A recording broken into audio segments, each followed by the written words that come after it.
dia nisy tragno vaky tao Ambonara.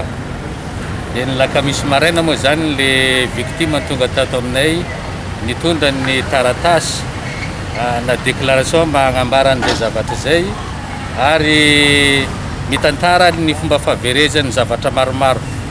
Zany hoe zany ny entana tao an-trano zany dia saika ripaka lasa ny zalahy daholo. Noho ny tsy tao an-trano zany le rangahy tamin'ny fotoagna io fa nisy tanana leha kely. Dia nitsinjika tokoa zany le mpangalatra nangalatra ny entana rehetrarehetra. Ka tamin'izay fotoana zay moa zany dia mbola plainte contre X zany no nataony.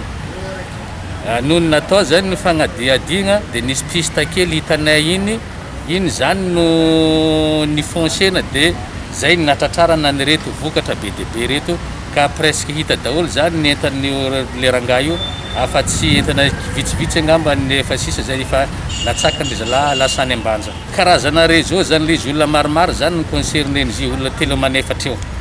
Fa anankiroa fotsiny aloha zany amin'izao no efa azonay.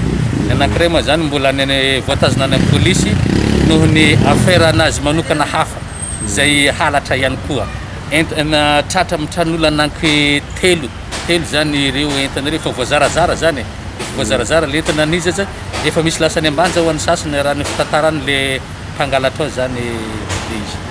Ho an'ny le olona mpampanofa trano aloha zany tiako todina manokana eto.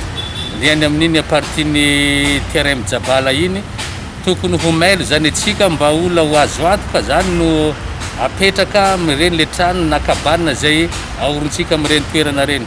Satria lasa fiafian'le mpangalatra zany le izy ary saika amin'ireny daholo zany no ny ikajenanjareo an'ireo entana halatra zay hazonjareo reo.